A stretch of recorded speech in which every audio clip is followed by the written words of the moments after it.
Alô meus amores, Luana Keller aqui no canal. Hoje temos quinta-feira, né? Nossa aula hoje é de Química. E nas aulas anteriores a gente estudou sobre reações químicas, equações químicas, cálculos estequiométricos, né? E hoje nossa aula será o estudo das soluções. O que é soluções, né? Soluções químicas, não é aquelas soluções da vida não que a gente tem que resolver, não. É uma solução também difícil de se resolver, né? Tem que ter uma prática, um conhecimento teórico, científico para poder resolver, né? E falando em soluções, nós vamos trazer também um aparelho que é muito usado em laboratório em preparo de soluções químicas, né? Temos soluções líquidas, soluções aquosas, soluções sólidas, né? Tem uma pequena diferença, né? A solução aquosa são aquelas soluções que na determinada substância contém uma parcela de água, né? Contém água naquela substância, né? Nas reações químicas a gente viu algumas substâncias, como a reação química entre o ácido clorídrico e o hidróxido de sódio. A gente vê que ali tem água presente, né? Ele forma o cloreto de sódio na forma aquosa, então são assim soluções aquosas, né? E o aparelhozinho que a gente vai ver hoje é esse aparelho aqui, conhecido como balão volumétrico. Ele é muito usado em laboratórios, né? Ele tem diversas funções. Em laboratório mesmo é usado para produzir soluções químicas. Aqui dentro tem uma solução química, né, que eu mesmo preparei. E esta solução ela foi feita com hidróxido de sódio, peróxido de hidrogênio e hipoclorito de sódio, né? São 3 substâncias químicas que se reagiram e elas 3 formaram uma nova substância. Esse aparelho, ele além de preparar soluções, ele também é usado para medir densidades, né? Quando você quer medir a densidade de uma determinada substância, você usa esse aparelho, né? Pesa-se o volume do aparelho, pega o volume do aparelho, pesa-se a massa a ser determinada densidade, e daí você tira a densidade da determinada substância que você quer quer saber a densidade, né? Sabemos que o único que tem a densidade igual ao seu peso é a água, né? Que tem a densidade igual a 1, né? As outras substâncias são um pouco diferentes, né? Aqui também em alguns laboratórios, como laboratórios agronômicos, ele é usado para fazer medição de água no solo, né? Para saber como é que está a capacidade de campo, né? Isso aí a gente vai ter numa aula mais voltada na área da agricultura, né? Segunda-feira eu vou entrar com aula de densidade do solo, né, que é diferente a medição, e depois vou vir com aula de capacidade de campo. Sem mais enrolação, vamos aqui ao assunto do momento, né, que é o assunto que vamos estudar hoje, que é soluções, né? Soluções são misturas são misturas de 2 ou mais substâncias que apresentam aspecto uniforme, né? Então aqui temos 3 substâncias, né? Sabemos que aqui é uma solução. Nessa solução a gente fez uma reação química, né, entre o hidróxido de sódio, né, que é a soda cáustica, né, que é o que ele vive presente na soda cáustica, né, que é usado como o nome comercial, né. Também usamos aqui peróxido de hidrogênio, que é conhecido como água oxigenada, e o hipoclorito de sódio, que é conhecido como água sanitária.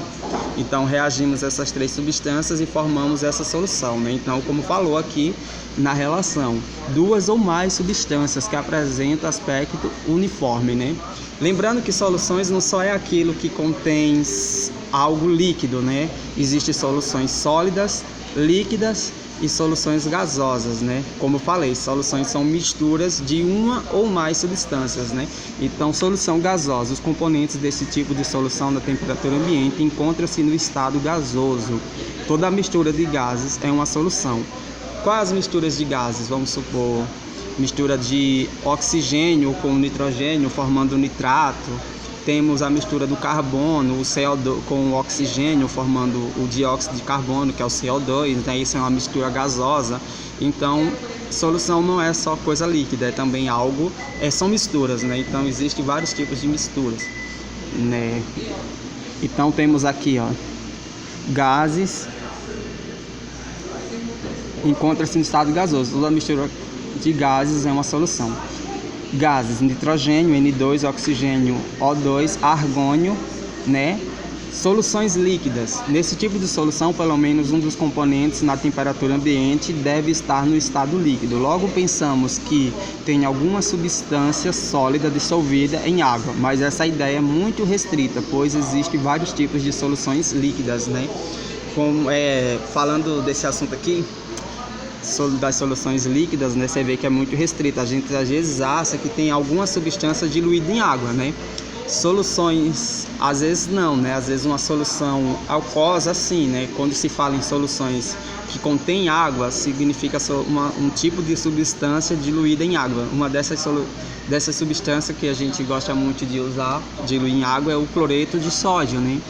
Mas tem ele na forma líquida, né? Também, que já é conhecido como óxido de sódio, né? E esse detalhe a gente vai estudar mais à frente, né? Já estudamos sobre reações e vamos falar sobre as reações de oxirredução, né? O que acontece, porque algumas substâncias elas viram água, né? Quando alguns sais, né? Eles se oxidam quando estão diretamente na atmosfera, né? Essas reações a gente vai falar mais na frente.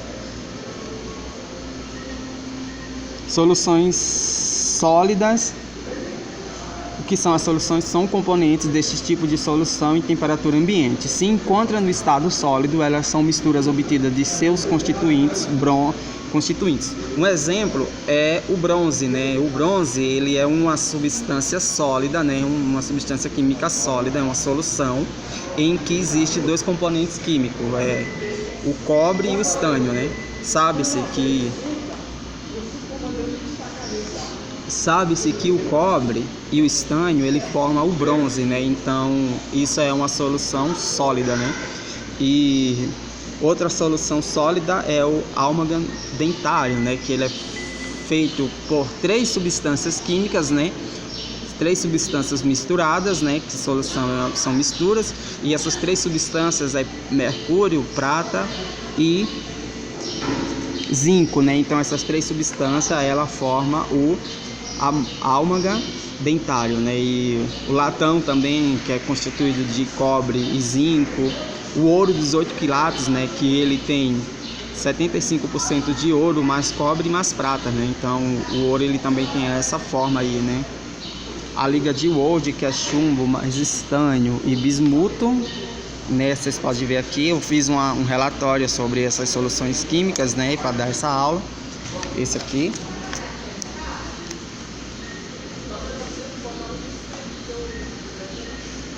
Na produção de refrigerante e cerveja, o gás carbônico é colocado sobre uma pressão maior que a própria atmosfera. Podemos perceber isso quando abrimos a garrafa, todo o gás foge, né? Quando você está aqui, um exemplo, quando vai se produzir o gás carbônico que vai se colocar no refrigerante, esse gás ele é submetido, né? Qualquer gás, né? Ele é submetido a uma pressão atmosférica maior de que uma pressão maior do que a própria atmosfera. Quando a gente coloca esse gás dentro dentro, né, que você abre ele, aí a explicação por que o gás foge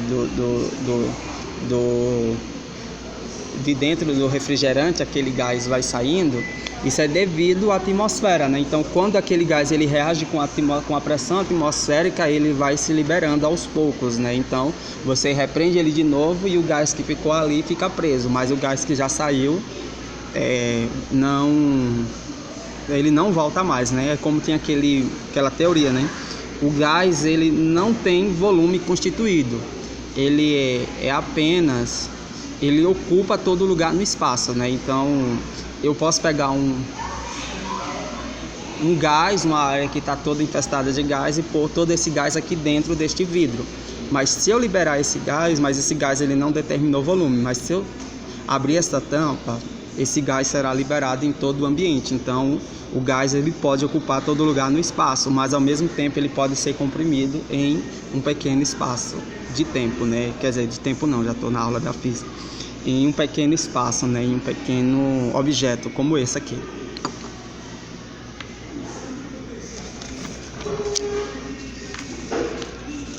Próxima aula a gente continua com mais aulas sobre soluções. A gente vai falar sobre as dissoluções, né? O que são os solventes, o que é o soluto, soluções insaturadas, soluções supersaturadas, soluções homogêneas e heterogêneas, né? Vamos falar um pouco sobre isso, para na próxima aula a gente entrar com o cálculo de densidade, molaridade e concentrações químicas. Agradeço a todos pela aula, né? Obrigado, e próxima aula a gente continua. E amanhã, lembrando, matemática, a gente vai entrar com aula de matemática, continuando matemática financeira, né?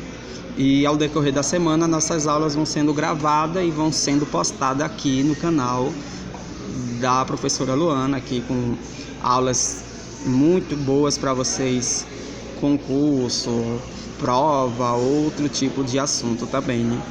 Então amanhã temos aulas de matemática, lembrando, né? Matemática amanhã, para encerrar o ciclo da sexta-feira.